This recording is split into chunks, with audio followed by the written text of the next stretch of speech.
Ini adalah sawo jumbo ya, yang buahnya tidak pernah berhenti. Seperti ini teman-teman. Walau saya tanam di pot seperti ini. Selain kita memberikan pupuk nutrisi untuk pembuahan, kita harus menjaga kestabilan pH tanah ini teman-teman, agar tetap subur dan cepat berbuah seperti itu. Dan pastinya ini pH tanah tetap stabil seperti itu. Dan solusinya kita sering memberikan pupuk dolomit ya, kapur dolomit, tapi di sini sangat mahal sekali. Dan solusi kali ini saya akan berbagi tips cara mengganti pupuk kapur dolomit itu dengan bahan sederhana ya. Pastinya teman-teman sudah mempunyai di rumah, bahkan ini sering Anda abaikan, bahkan Anda buang seperti itu. Dan seperti Anda lihat, ini durian saya umur 1,5 tahun pasca tanam ya. Dan ini sangat subur sekali. Itu adalah saya untuk menjaga kestabilan pH tanah ini teman-teman. Seperti ini saya memberikan pupuk bahan yang sangat sederhana itu setiap 3 bulan sekali. Dan ini jenis red ivory. Walaupun saya tanam di planter bag seperti ini, tapi perkembangan pohon ini sangat bagus sekali. Bisa Anda lihat sendiri, ini sangat subur sekali ya. Dan jenis musangking, durian musangking ini juga saya tanam di planter bag karena saya hobinya tabu lampot teman-teman. Seperti ini, lihat. Ini berkat pemupukan bahan sederhana ini agar menjaga kestabilan pH tanahnya tetap subur. Oke, bahannya apa saja sehingga tanaman tabu lampot saya ini tetap subur dan sangat hijau seperti ini, walaupun saya tanam di planter bag seperti ini teman-teman. Saksikan saja apa bahannya, ikutin saya terus, jangan lupa like, share, dan komen ya. Pastikan untuk mensubscribe channel saya Bocah Kebon.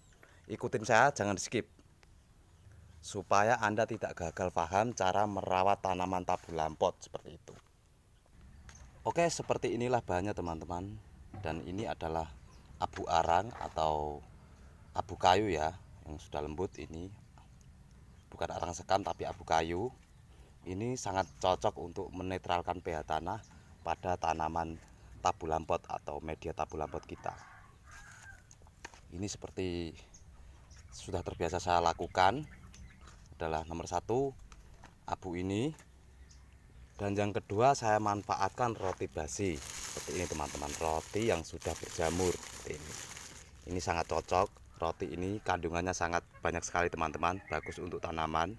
Yang pertama abu kayu untuk mengganti kapur dolomit ya, yang sangat mahal sekali. Dan saya manfaatkan abu bakar ini atau abu kayu yang sudah halus. Dan yang kedua, saya manfaatkan roti basi ini. Dan perlu diketahui, roti basi ini adalah roti merupakan karbohidrat sederhana yang sangat cepat dicerna oleh mikroorganisme ya, mikroorganisme tanah seperti itu. Tumbuhan sendiri mengeluarkan karbohidrat melalui akar, melalui akarnya untuk menarik mikroba pengikat nitrogen teman-teman. Dan sangat bagus, sangat cocok sekali untuk tanaman kita pada perakarannya. Selain itu, yang perlu diingat adalah roti mengandung vitamin, asam amino, elemen mikro, dan stimulan pertumbuhan. Semua ini membantu tidak hanya untuk meningkatkan massa hijau dengan cepat, tetapi juga untuk membentuk akar yang sangat kuat teman-teman. Jadi sangat bagus sekali.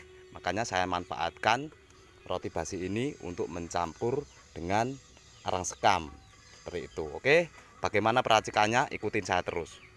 Di sini saya menyiapkan air 15 liter teman-teman. Jadi untuk takarannya bebas teman-teman, bisa menyesuaikan seberapa banyak tanaman Anda di rumah seperti itu. Dan untuk pencampurannya abu bakar ini, Anda cukup mengira-ngira saja teman-teman. Tapi di sini saya memberikan 1 genggam seperti ini ya, 1 genggam abu bakar ini. Sangat lembut sekali ya. Saya campurkan dengan 15 air ya, 15 liter air. Sangat simpel teman-teman, dan bahan ini sangat murah sekali, pengganti kapur dolomit yang sangat mahal ya. Jadi kita bisa memanfaatkan abu dari kayu ya, jangan dari daunan. Tapi biasanya saya beri ini abu dari bahan-bahan kayu bakar seperti itu. Dan untuk rotinya terserah teman-teman. Jadi jika mempunyai roti yang sudah basi juga bisa dicampurkan, Kalau tidak ada ya cukup dengan abu yang dari bahan kayu seperti itu, bisa Anda siramkan ke tanah. Tapi kalau ada, Anda campurkan bahan ini ya. Ini sangat penting sekali untuk tanaman, untuk nutrisinya ya. Seperti itu. Kita tinggal meremas-remas seperti ini teman-teman. Sangat mudah sekali, dan cara ini tidak perlu kita fermentasi. Kita campur, lalu kita bisa mengaplikasikannya langsung ya. Tidak perlu menunggu lama, dan bisa dicerna oleh tanaman itu sendiri. Sangat bagus untuk menjaga kesuburan tanaman kita yang berada di Tabu Lampot ya. Pastinya itu sangat agak sulit sekali kalau kita mempunyai kendala tanaman kita tidak subur, lalu kita bingung mencari pupuk apa yang cocok. Nah, cara ini mungkin sangat simpel sekali dan sangat mudah Anda dapatkan seperti itu. Oke, ini sudah tercampur. Kita tinggal mengaplikasikannya ya teman-teman. Ikutin saya terus, bocah kebon. Oke, setelah bahan ini jadi, teman-teman jangan menunggu lama, langsung aplikasikan kepada media tanaman kita seperti ini. Oke, kita kocor ya, menyeluruh, sesambi kita memberikan pupuk yang sangat bagus untuk tanaman.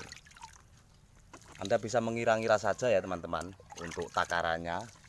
Biasanya saya kasih 1,5 liter ya untuk tanaman yang besar seperti ini.